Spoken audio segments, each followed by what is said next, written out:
courte. L'ensemble des process réglementaires et d'appropriation, avec derrière des appropriations, comme vous le dites, par l'usager qui est le patient, qui peuvent être à un moment donné hors champ et hors de sa protection. Et c'est un des problèmes actuellement, et c'est cette espèce de paradoxe entre un côté un marché mais qui va, en effet, vous avez très bien pris le terme de marché. J'ai bien aimé point of care, je crois que care ça veut dire soin, hein, ça veut pas dire santé, hein, ça veut bien ça. Donc vous l'avez très très bien dit dans votre œuvre, et c'est cette espèce de différence de la révolution, si vous voulez, c'est copernicien.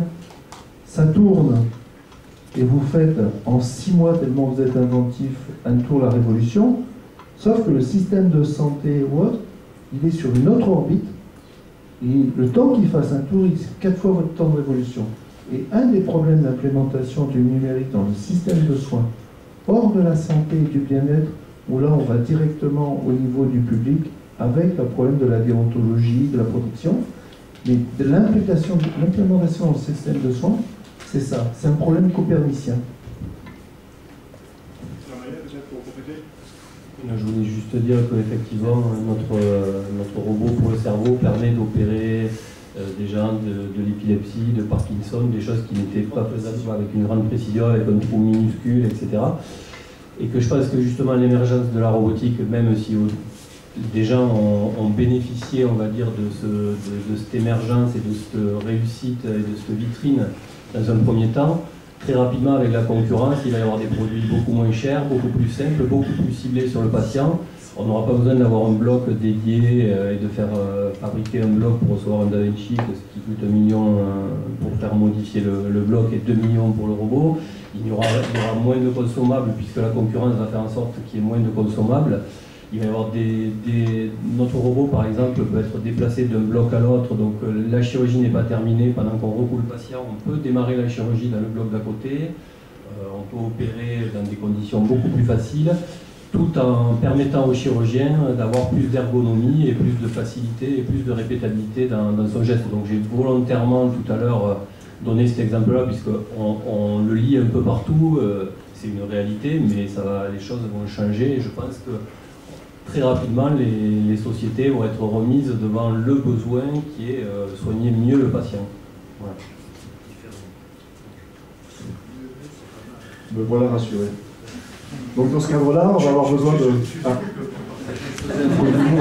En disant quand même, soigner mieux, c'était quand même pas mal, si vous voulez. La chirurgie d'épilepsie, ça fait des années que ça se fait. Si vous voulez, la chirurgie Parkinson, ça se fait. Sauf qu'à un moment donné, on fait sauter une pièce de crâne, et puis quand vous descendez à la main des électrodes, vous n'avez pas la précision inframillimétrique ou à 2 mm. Vous ne maîtrisez pas forcément de la même façon. Donc on améliore les choses, mais surtout on les rend, comme vous l'avez très bien dit, mini-invasifs. On est, une fois de plus, de pouvoir naviguer précisément dans un trou. C'est le principe du mini-invasif que l'on a pour tout.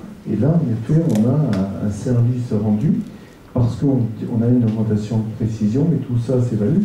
Et surtout, on a un coût qu'on récupère par la société, parce que quelqu'un qui reste un jour, quand vous voyez les durées d'hospitalisation, ça va très très vite. Hein. Merci beaucoup. C'est bon? Donc la bonne nouvelle pour quelqu'un comme toi, Philippe, c'est qu'il y a du boulot à faire pour faire des robots qui servent vraiment. Donc tu peux nous dire un petit peu comment le lien peut aider dans ce type de développement. Merci. Bon, on a pour quelques heures. Pardon. Ouais. Alors effectivement, pour rebondir par rapport à tout ce qui a été dit jusqu'à présent, et je pense que dès lors qu'on s'inscrit dans des activités de recherche qui sont en lien avec l'innovation pour la santé, une préoccupation importante, c'est le service médical rendu, que ce soit pour le patient, pour le praticien, pour le soignant, pour la collectivité. Et ça, je pense que tout en étant dans un laboratoire de recherche, c'est quelque chose qu'on a toujours présent à l'esprit et par rapport à ce qui a été dit tout à l'heure, et effectivement, je pense que nos activités de recherche sont maintenant de plus en plus tirées par les besoins que nous apportent les soignants ou les besoins qui sont nécessaires pour améliorer l'état du patient, que par un réel besoin lié à faire de l'argent. Alors, ce besoin-là ou ce souci d'avoir ou de répondre à ce service médical, il se traduit par exemple, le fait qu'une partie des activités de recherche du laboratoire se développe maintenant au sein de la faculté de médecine pour être au plus près des futurs chirurgiens, pour être au plus près des gens qui forment les futurs chirurgiens et être à même de répondre aux besoins véritables de leur geste. Alors, je pense qu'il y a beaucoup de choses qui ont été dites sur la robotique. Effectivement, la robotique en tant que telle, depuis des années, en dehors de la robotique chirurgicale, on sait ce qu'elle peut apporter. Elle peut apporter de la précision, elle va apporter le déplacement d'un objet, d'un instrument dans un espace de travail. Elle peut limiter la pénibilité d'une action. Il faut aussi replacer le développement de la robotique dans son histoire. On est sur une discipline qui est très jeune, et donc qui évolue très vite, mais qui est en même temps très jeune. C'est-à-dire que le premier robot qui a été utilisé pour faire de la neurochirurgie, il a à peine 25 ans. Les premiers robots vraiment industrialisés, c'est 92-93 pour faire de la chirurgie orthopédique, pour travailler donc sur des structures qui étaient rigides. Et puis petit à petit, on a vu des robots qui étaient destinés à être utilisés sur des structures molles, comme le robot Da Vinci, qui est certainement à ce jour effectivement la plus belle réussite commerciale, on va pas dire la plus belle réussite médicale, puisque effectivement le service médical qu'on peut en attendre reste encore à démontrer. Ceci étant, ça a quand même permis, je dirais, de démocratiser l'usage de ces nouvelles technologies en bloc opératoire, et ça a permis aussi de faire évoluer les technologies qu'utilisaient les chirurgiens. Alors quand on dit robotique, je pense qu'il faut élargir un petit peu le champ, le point de vue. C'est-à-dire qu'un robot, il ne fonctionne pas tout seul, il fonctionne déjà avec toute une équipe médicale, dont on doit tenir compte effectivement quand on développe cette structure-là. Il fonctionne aussi avec des systèmes d'imagerie. Et donc on bénéficie aussi quand on utilise un robot ou l'inverse de l'évolution de ces technologies, échographie 3D, IRM, scanner, la possibilité de traiter ou d'utiliser ces systèmes d'imagerie en paire opératoire. On fait des analyses préopératoires, ensuite on va les réutiliser en paire opératoire, et le robot permet, si on est en mini-invasif, effectivement, de mélanger ces informations, de faire une fusion de ces informations et d'offrir aux chirurgiens finalement un confort pour réaliser un geste plus précis en utilisant une multitude de sources d'informations qui, effectivement, on peut l'espérer, et c'est le cas dans un ensemble d'indications cliniques, lui permettront d'améliorer son geste, d'aller opérer une tumeur qui va être plus petite que celle qu'il opérait il y a une dizaine d'années. Une dizaine d'années, c'était quelques centimètres. Maintenant, on est en dessous du centimètre pour opérer une tumeur. Parmi les bénéfices qu'on peut attendre d'un robot, pour ceux qui ont eu dans leur entourage ou eux-mêmes été ou subi une opération en radiologie interventionnelle, une biopsie par exemple, ou une ablation par cryothérapie. Ça se passe effectivement dans un tunnel, scanner par exemple, qui est extrêmement irradiant. Il faut savoir qu'un radiologue interventionnel subit en un mois ce qui serait autorisé à subir pendant une année. Je me corrigera si les chiffres ne sont pas tout à fait exacts, mais je pense qu'on est à peu près de cet ordre-là. Ce qui conduit à des pathologies importantes ou des risques de pathologie pour ces gens qui vont vous soigner.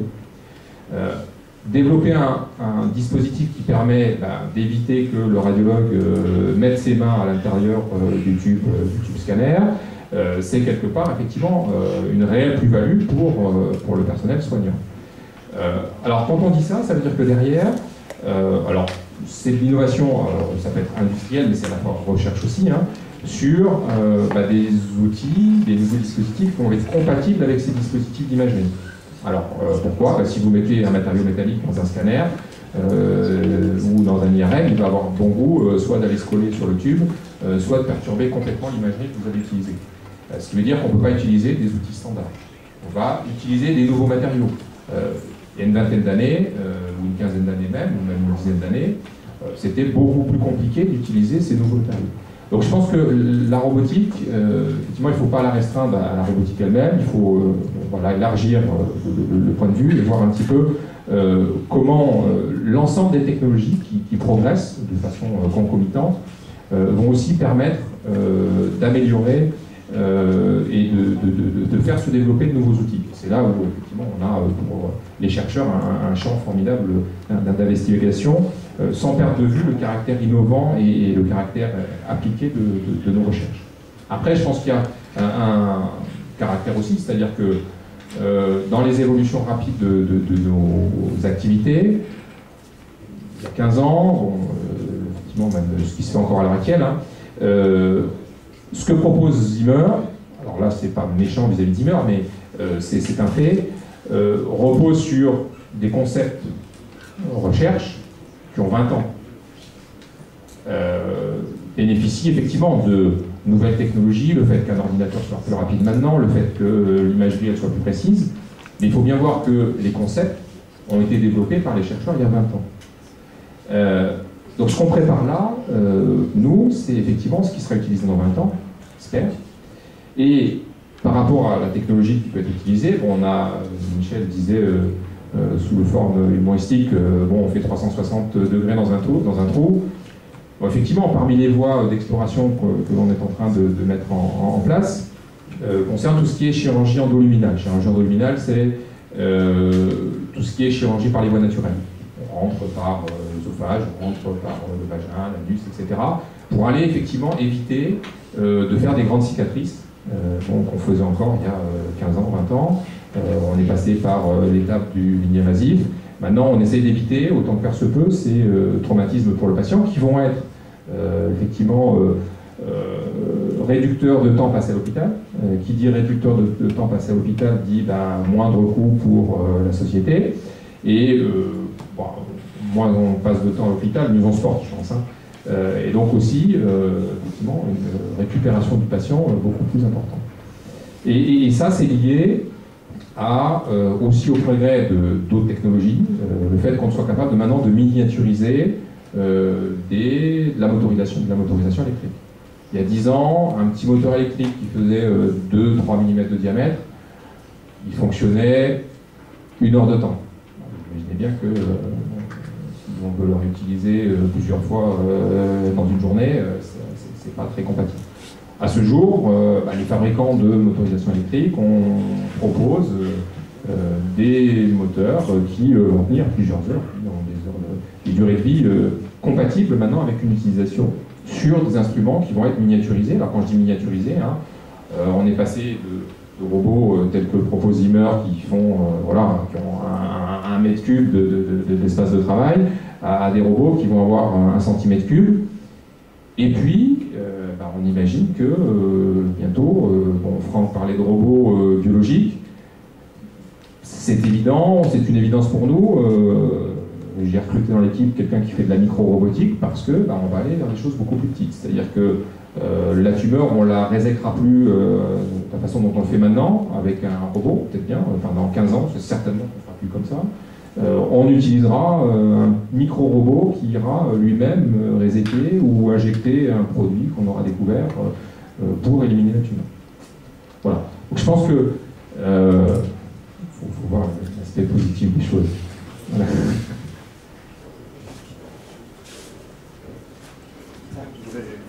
Très brièvement, je vais juste réagir sur un point très juste, c'est qu'il y a un certain nombre de choses qu'on voit aujourd'hui dans les applications qui ont quand même un certain nombre d'années en termes de concepts et de développement dans les labos. Bon, ça c'est un grand classique, mais il y a des moyens de l'accélérer. On voit bien qu'il y a des tentatives aujourd'hui, puis je pense que les gens qui sont sur cette table ont déjà un petit peu pratiqué. C'est que une des raisons d'ailleurs pour laquelle on existe en laboratoire public-privé, c'est pas juste pour avoir des fonds pour la recherche, c'est parce qu'en faisant travailler les personnes tout de suite dès l'origine du projet, avec la vision applicative et la vision fondamentale, et il ne faut pas avoir peur d'aller très très loin dans les concepts et les aspects fondamentaux.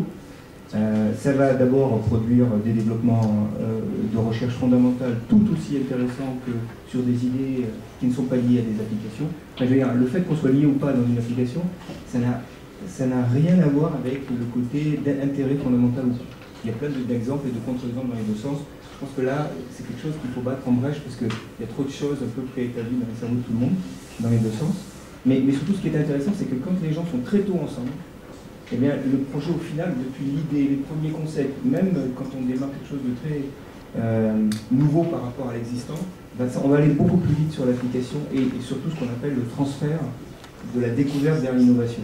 Et c'est souvent quelque chose qui est un petit peu bloquant, soit pour nous académiques, soit pour nous industriels. C'est que soit quand on est industriel, on voit bien qu'on bute quelquefois sur des goulets d'étranglement qui relèvent de l'investissement dans les concepts, dans les notions de base, etc.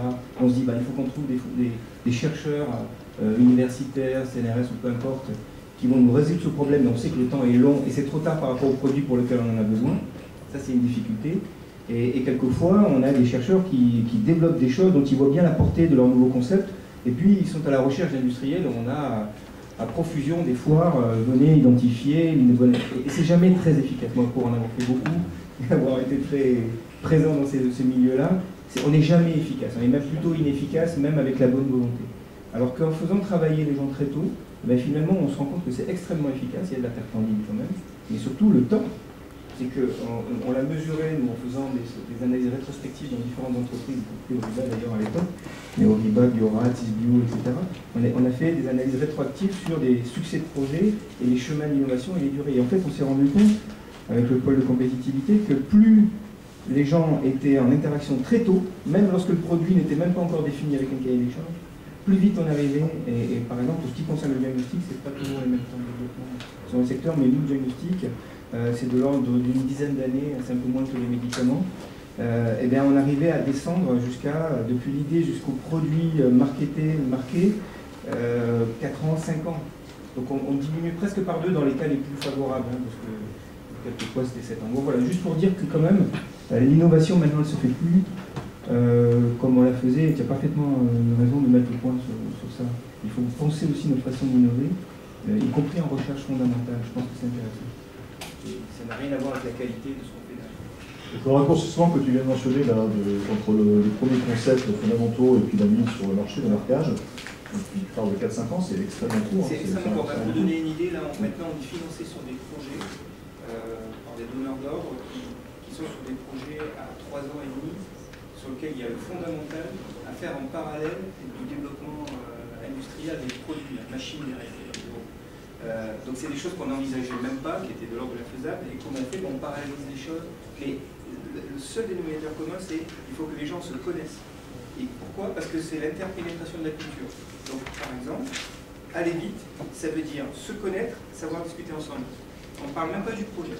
Et quand les gens se connaissent et savent discuter de leur thématique ensemble, on peut leur donner n'importe quel projet dans leur domaine d'activité, ils vont de toute façon aller plus vite.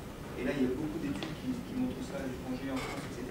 De toute façon, aller plus vite que 2 très très bons acteurs mondiaux qu'on va réunir pour la cause d'un certain projet. Pardon, voilà, ça c'était avec le micro. Désolé, j'ai un petit peu... Très bien, donc c'est parce que les gens se connaissent, travaillent ensemble très très en amont, qu'à la fin on arrive à être champ lexical, champ disciplinaire. Ils font confiance. Donc, je crois qu'à Oriba, vous avez une approche un peu similaire pour certaines de vos innovations. Peut-être qu'Anaïs, tu peux... Je suis complètement d'accord avec ce que tu viens de dire. Nous, c'est le choix en tout cas qu'on a fait chez Oriba pour adresser justement les problématiques que je citais tout à l'heure sur le point of care. C'est-à-dire que en hématologie, pour l'instant, il n'existe aucun instrument de point of care parce que les technologies qu'on a dans nos instruments, qui sont principalement de la cytométrie de flux, sont complètement inadaptés aux besoins du point of care. Donc, pour résumer un peu les besoins du point of care, c'est pouvoir avoir une analyse simple, fiable, coûteuse, bon ça c'est inhérent, mais surtout simple. C'est-à-dire qu'on n'est plus dans le modèle où c'est forcément un technicien de laboratoire qui va utiliser cet instrument. Ça va être un professionnel de santé, une infirmière, un médecin, voilà. Donc on a besoin de pouvoir justement repenser la machine d'hématologie telle qu'on la connaît depuis une trentaine d'années et justement on a besoin de nouvelles technologies.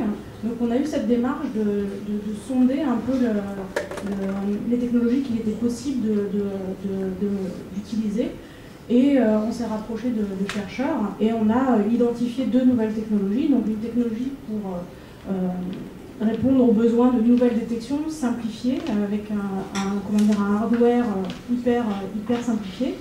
Et puis une technologie de préparation d'échantillons, elle aussi beaucoup plus intégrée que ce qu'on fait actuellement. Et donc on a ouvert un laboratoire commun avec le CEA sur ces 2 technologies. Ça fait maintenant 5 ans qu'on travaille ensemble.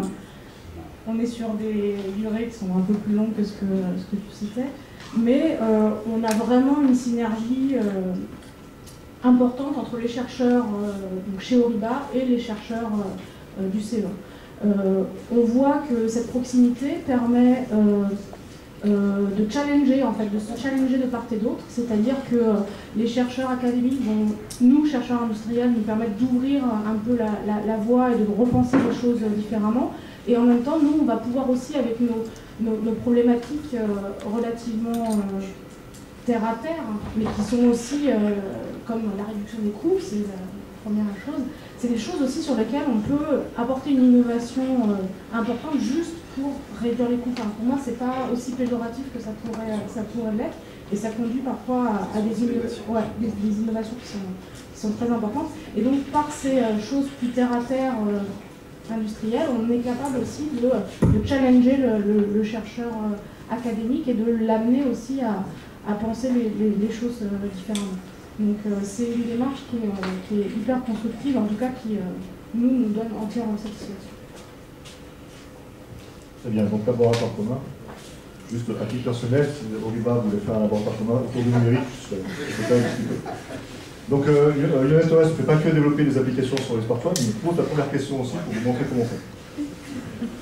Tout à fait. Et puis carrément, la solution numérique, c'est quelque chose à faire. Voilà.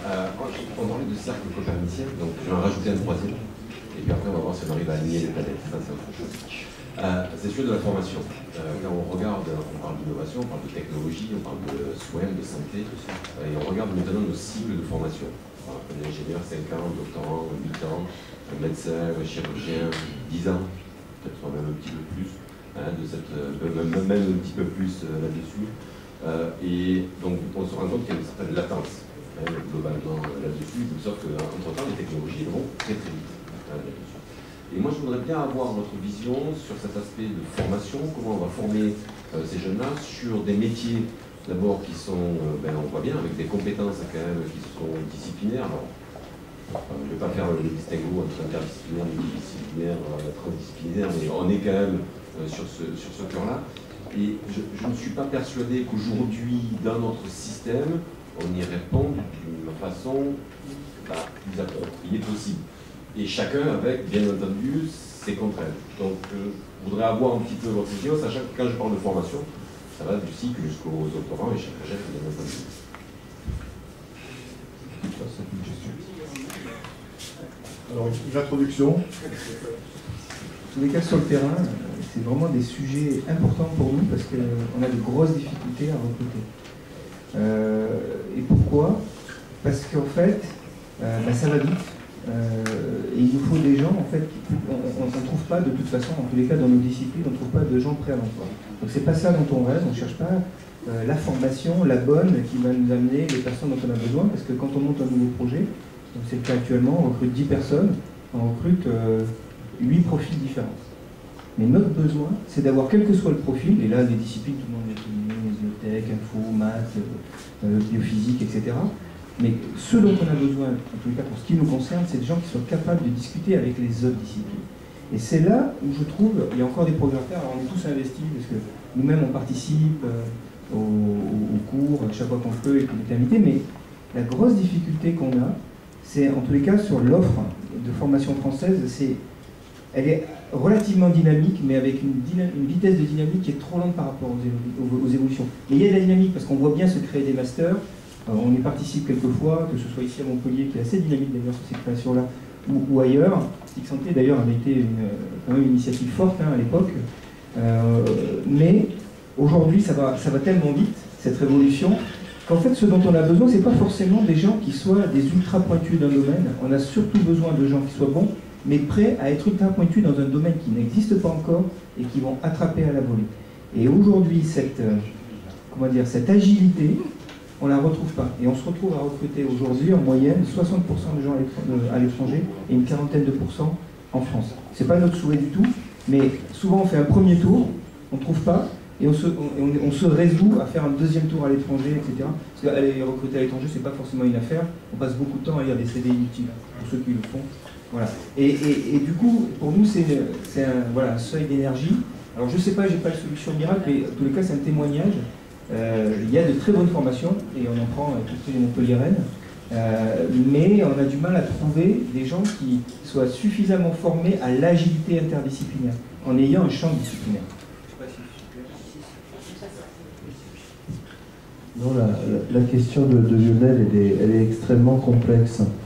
Je pense quand même qu'il faut séparer de façon très simple les utilisateurs et les concepteurs. Déjà. Donc je vais répondre à la première question sur les utilisateurs, qui sont en dehors 3 cercles, pour reprendre, sans reprendre toujours, c'est vraiment la soirée. Il y a un premier point d'éducation qui est celle de la population et des patients. C'est un point important. Hein. Et donc, derrière, on est dans des actions d'éducation, de diffusion et de formation, vraiment, d'appropriation. Et dans ces champs, les réseaux associatifs sont majoritaires. C'est-à-dire qu'il est beaucoup plus facile de pénétrer la population des diabétiques vers l'Association française des diabétiques. Vous avez les clés et vous rentrez au plus près.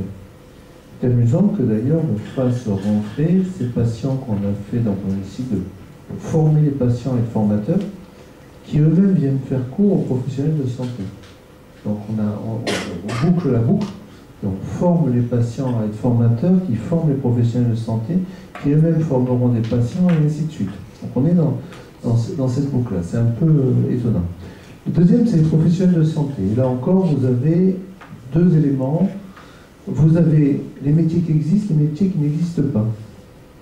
Alors, dans les métiers qui existent, là encore, tu as tout à fait raison, tu as 12 ans pour faire chirurgien, sauf que ça ne commence pas la première année. C'est dans les 12 dernières années. Donc là, on a un premier concept qui est comment on fait évoluer nos formations pour essayer de coller. Mais là encore, on vient avec le problème de la demi-vie. Car, comme tu dis, la durée d'un chirurgien, c'est 6 ans. On est formé sur un robot. Donc de bol, 6 ans après, il n'existe plus. Voilà, donc c'est ça le challenge. Mais je vais un peu plus loin. Derrière, pour l'ensemble des professionnels de santé, il y a des programmes de formation continue tout au long de la vie. Et on va probablement, vous allez voir apparaître ces termes qui sont les termes de recertification. Après, il y a un 3e élément, toujours pour les utilisateurs, cette fois des professionnels de soins, qui est d'essayer de mettre en place des formations spécifiques. Alors je m'explique, on a monté cette année Luc Théo, qui est un chirurgien plasticien qui a un grand réseau de surveillance de plaies depuis des années par Internet, avec des iPhones, etc., va bien monter un diplôme d'université de suivi des plaies chroniques destiné à la fois aux infirmières, aux médecins, et en termes d'utilisateurs d'interface.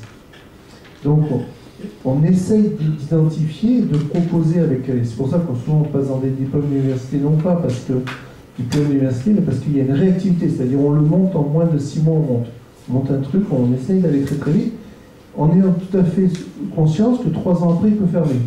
Donc on essaye de suivre un peu cette demande. C'est pas simple. Ensuite, vous avez un 2e champ qui est celui de la conception et du management au sein des territoires de santé. Donc, dans les conceptions, c'est très très intéressant, vous avez tout à fait raison dans ce que vous disiez. On a réuni l'autre fois un certain nombre d'entreprises dont vous y étiez. On a dit, mais de quoi vous avez besoin? Attendez, ce qu'ils nous disent, il nous faut... Non, pas du tout. C'est quoi? Là, il nous faut des managers, d'abord. C'est intéressant, comment on produit des projets. Petit 2, il nous faut en effet des champs extrêmement pointus. Et donc, là encore, la demi-vie étant courte, on retrouve la plasticité. Et donc, il y a vraiment un enjeu majeur, et c'est une des spécificités, à mon avis, des écoles d'ingénieurs, de fournir un creuset commun et une tournure d'esprit, ce que j'appelle un formatage des têtes, qui permet d'avoir un niveau de remise en question et de réactualisation extrêmement rapide. Et c'est je parle parce que j'ai des enfants qui ont fait des écoles d'ingénieurs, ce concept des écoles d'ingénieurs où on n'est pas complètement dans la connaissance, mais dans la conduite de projet et d'aller avoir la curiosité, est un concept extrêmement intéressant. Lorsqu'on va un petit peu plus loin, donc on est dans des gens qui sont en coexistence, de la conduite de projet, dans de l'ingénierie, mais pas pour de l'ingénierie, en raison du formatage de tête. C'est ça qui est intéressant. Et troisièmement, à un moment donné, une interface avec des utilisateurs qui peuvent être des techniciens de santé, des chirurgiens, des biologistes, le cardiologue, enfin peu importe, on s'en fiche, c'est pas le problème. Ou alors, en fonction du profil, les patients et les associations. Et comment ensuite on anticipe? On anticipe au moins, je trouve, par des contenus de formation, ou alors il faut avoir cette plasticité très rapide de monter et de détruire 3 ans après, et vraiment d'être, et régulièrement de demander de quoi on va avoir besoin, de comment on sent un petit peu les choses. C'est ça, je pense, vers où il faut aller. Donc pour reprendre, et sans prendre le 30, mais l'approche transdisciplinaire, elle est quand même très importante, parce que ça permet de gagner énormément de temps et d'aller vite. Or, la demi-vie est rapide. Hein. Et deuxième chose, on doit réfléchir chacun sur la façon, alors chacun, là on prend un peu une casquette académique, comment on formate la tête de nos jeunes et comment on prévoit et on anticipe les formations continues tout au long de la vie avec des formations courtes qui permettent toujours d'être up-to-date et de répondre. Il faut trouver cette plasticité. Et juste pour le public, si vous voulez, quand vous faites une offre de formation à l'université, lorsque vous faites des grands diplômes ou autres, vous déposez des choses, c'est tous les 4 ans, il n'est pas là, le rythme est quasiment tous les 6 mois, tous les 9 mois. Il faut vraiment aller très très vite, ça s'accélère. C'est cette plasticité qu'il faut trouver dans les formations courtes, les diplômes. Donc c'est le challenge à relever. Et ensuite, au niveau aussi des concepteurs, c'est se retourner, c'est de dialoguer régulièrement, en disant de quoi vous avez besoin, qu'est-ce qu'on peut amener, qu'est-ce qu'on peut faire, et puis vous de l'autre côté, vous dites qu'est-ce qu'on peut faire pour vous. Voilà, vraiment cette discussion, c'est, je pense, le point clé. Juste pour rebondir sur ce qui vient d'être dit là, au niveau de la formation, j'ai eu l'occasion il y a 1 an ou 2 d'aller visiter des collègues aux États-Unis, en Virginie, et ils m'ont raconté quelque chose qui m'a vraiment beaucoup surpris, c'est que là-bas, les études supérieures sont communes pendant 3 ans peut-être. C'est 3 ans. Donc ingénieur et médecin sur les mêmes 3 premières années, et ensuite une bifurcation. Alors évidemment, quand ils se retrouvent 7-8 ans, le 10 ans plus tard, parce qu'il y a un ingénieur et un médecin qui veut avouer, c'est beaucoup plus facile parce qu'ils ont une base commune, ils ont un langage commun. Ce n'est pas vraiment le cas, ce qui est très très difficile. On a tous vécu là, c'est très très difficile en France de communiquer. Donc, j'aurais voulu savoir un petit peu votre point de vue là-dessus. Est-ce que c'est envisageable d'aller vers un système comme ça en France un jour? C'est souhaitable.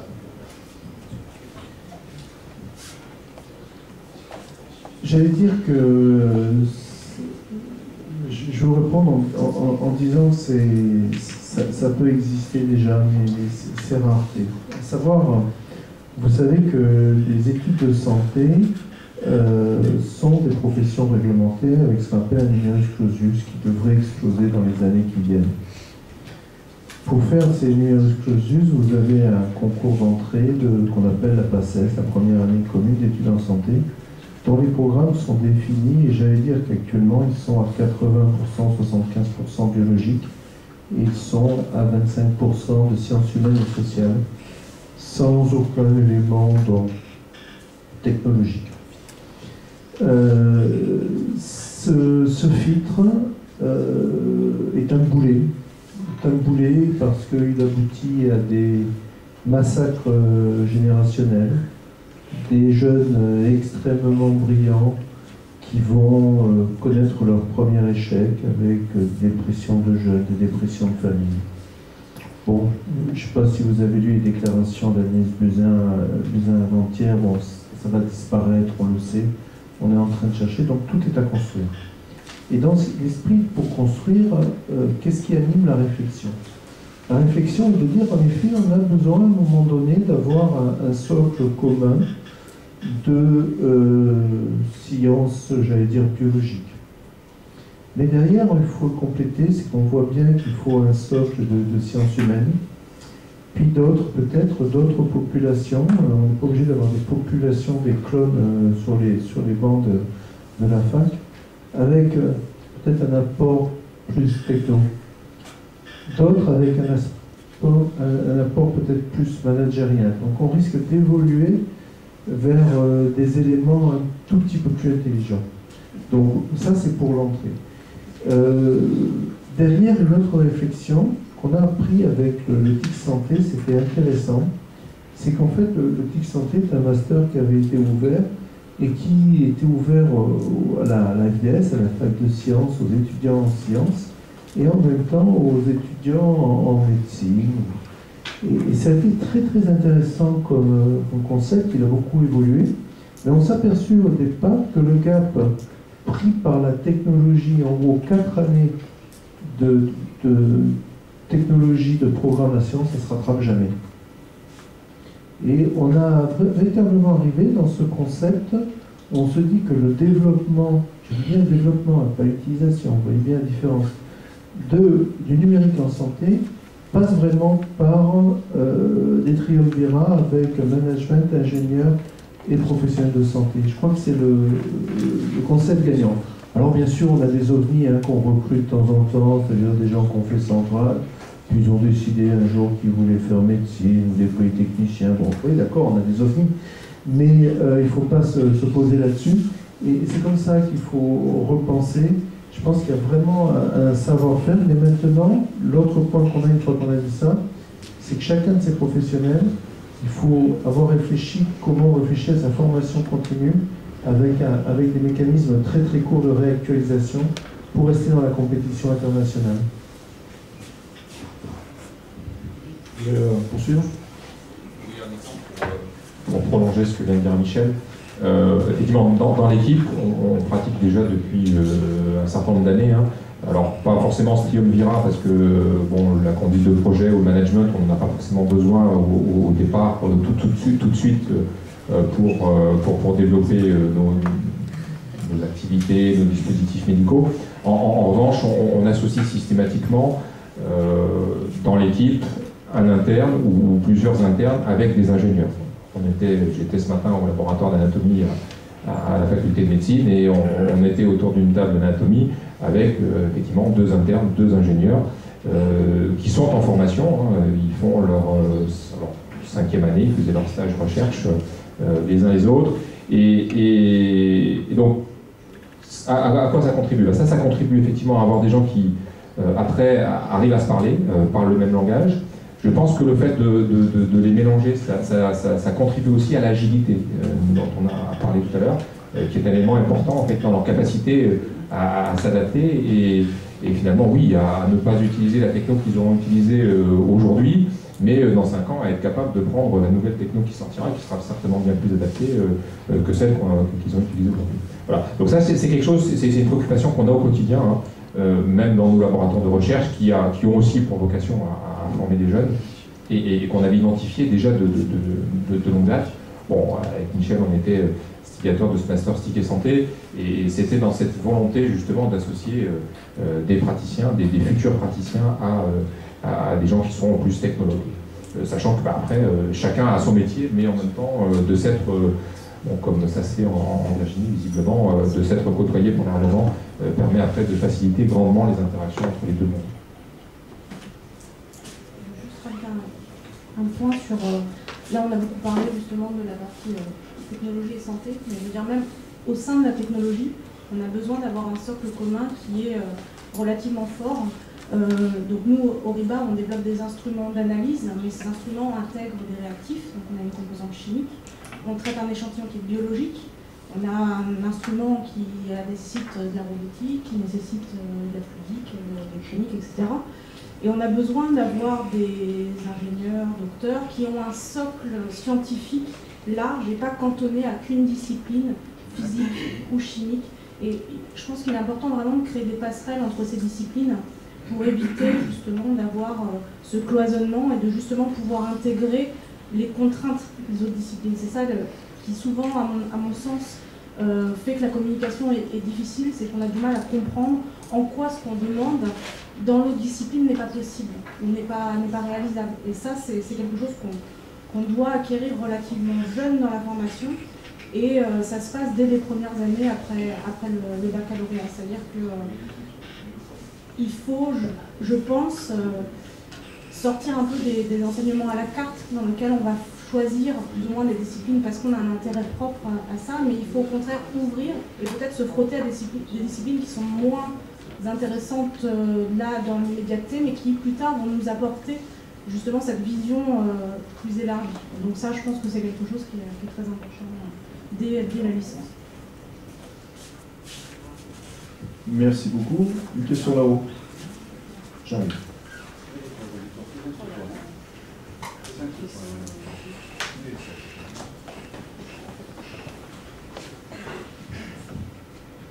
Bien, ce qui m'apparaît en vous écoutant, c'est que ce que vous avez souligné aussi, qu'en particulier Philippe Poignet a souligné, c'est qu'un certain nombre de questions fondamentales qui ont des développements 20 ans après, connues et non transmises, ne reposent pas essentiellement sur de la technologie.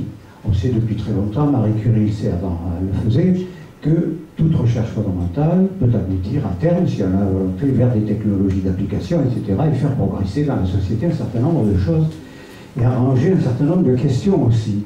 Ce qui me semble qui est important dans ce que vous avez souligné les uns et les autres d'une manière différente, c'est que la vraie révolution, c'est pas tellement le numérique en soi, c'est qu'on est petit, c'est que ça a contribué à rapprocher un certain nombre de disciplines, à habituer un certain nombre de contacts. Quand j'étais jeune chercheur, par exemple, l'État essayait de dire aux grandes sociétés, essayez de faire des contrats avec des laboratoires de recherche. Alors, naturellement, comme ils étaient incités, ils disaient oui, on leur donne un petit point de recherche fondamentale qui nous intéresse, mais qu'on n'a pas le temps de traiter, et ils traitaient le sujet, et ça s'arrêtait là. Ce que vous venez de souligner, c'est que la vraie révolution, c'est la collaboration. C'est-à-dire la nécessaire collaboration, le nécessaire rapprochement interdisciplinaire. C'est-à-dire une évolution de la société scientifique au sens large. Et c'est cela, me semble-t-il, qui est le vrai progrès, et qui est la vraie réalisation du progrès scientifique et médical, en particulier puisque c'est sujet ici. Ah, il y a des femmes, visiblement. Une autre question? Alors, le responsable de mécanique et interaction ne peut être que d'accord avec ce qu'il y a dit, bien sûr.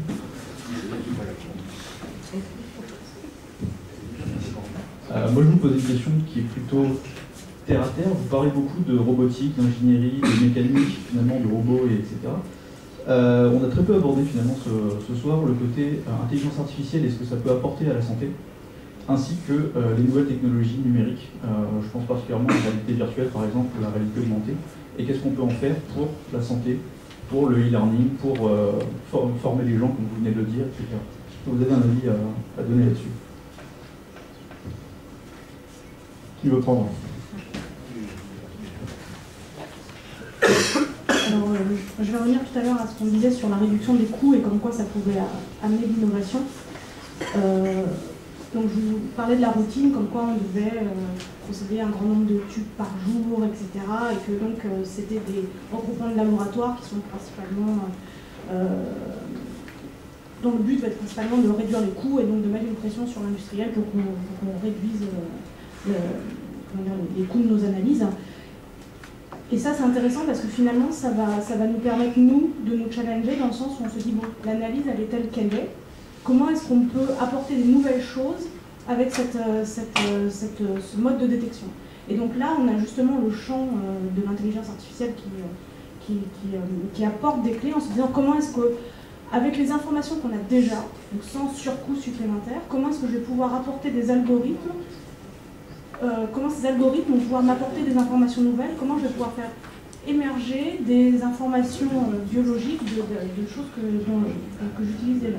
Et donc nous, par exemple, On a des programmes de recherche où on essaye, sur la base des signaux qu'on acquiert avec nos instruments, de voir comment est-ce qu'on peut améliorer la sensibilité, la spécificité de des informations qu'on va sortir, et voir comment est-ce qu'on peut proposer des paramètres supplémentaires à nos clients, justement, en utilisant le data mining, en utilisant tous ces algorithmes d'apprentissage. Donc ça, c'est quelque chose qui voilà, par le biais de la réduction de coûts, comment est-ce qu'on peut justement faire entrer de la technologie, et comment est-ce qu'on peut, et comment l'intelligence artificielle nous permet d'exploiter cette value.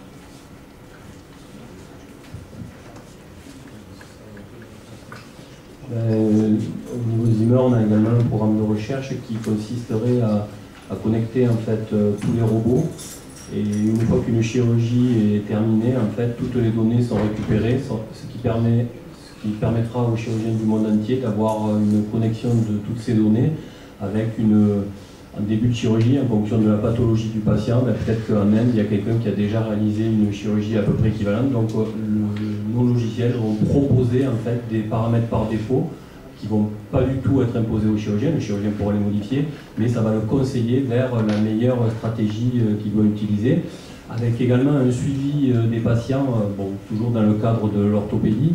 Une fois qu'on met une prothèse sur un patient, le patient va être équipé d'une montre connectée qui va permettre de voir en fait sa mobilité après l'intervention, ce qui permettra de donner des points à un type d'intervention en disant cette intervention elle a vraiment été efficace parce que le patient est mobile 5 jours après, alors qu'on va s'apercevoir que l'autre au bout d'un mois elle ne marchera pas. Donc je pense que tous les groupes dans le médical sont vraiment en plein là-dedans, et en fait, c'est tellement facile de récupérer ces données, puisque ces données, on les récupérait déjà. Maintenant, il suffit de les traiter, et on sait très bien qu'il y a des algos très puissants qui vont nous permettre de faire ça.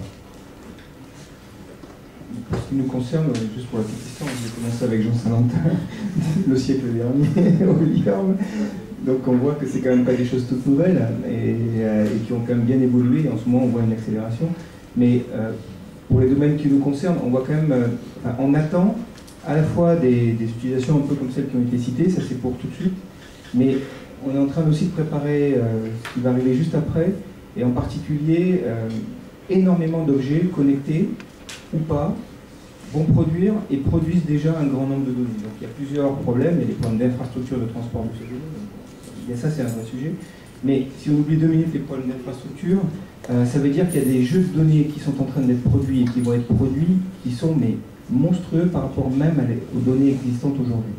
Et ça veut dire qu'on a besoin de nouveaux algorithmes pour aller chercher ça. Et en particulier, des algorithmes capables d'aller trouver des événements rares. Et là, l'intelligence artificielle est extrêmement efficace aujourd'hui. Il y aura peut-être d'autres approches algorithmiques dans le futur, mais en tout cas aujourd'hui, les approches d'apprentissage, etc., sont assez intéressantes dans ce domaine-là. Et en particulier, pour les gens, alors là, pardon, c'est pas vraiment de la science-fiction, mais enfin c'est de la science encore fiction, mais il y a des gens qui travaillent de façon très concrète. C'est que, de façon très concrète, il y a un grand nombre de groupes, en particulier, vous vous doutez bien, les GAFA, mais pas que, qui travaillent à essayer de faire ce que fait la biologie in vitro, pour du diagnostic par exemple, sans faire de prélèvement, juste en suivant les jeux de données massifs collectés autour des personnes individuelles. Et d'aller détecter dans des variations et dans des événements rares liés à ces jeux de données des nouvelles dynamiques qui vont donner des signaux d'alerte, de sentinelle, pour dire attention, en ce moment, je donne un exemple, vous allez plus au cinéma, vous sortez plus de chez vous, quand vous vous levez, c'est lentement, etc. Vous n'êtes pas en train de nous faire une petite déprime. Et aujourd'hui, moi qui travaille dans le domaine du risque, etc., alors qu'est-ce que ces gens-là attendent? Ils attendent d'abord un nouveau marché dans lequel ils ne sont pas. Et ils le voient, eux, en termes de marché. Il ne faut pas forcément en être effrayé, parce qu'il y a effectivement des choses intéressantes à sortir de là, mais comment le manipuler, ça revient à ce qui était dit tout à l'heure. Il va falloir qu'on soit encore plus véloce pour encadrer tout ça qu'on ne l'est aujourd'hui, et pas seulement à l'échelle nationale ou régionale. Ça va aller plus loin que ça. Ça, c'est un enjeu majeur. On reviendra sur la formation mixte, justement, santé juridique aussi, c'est difficile.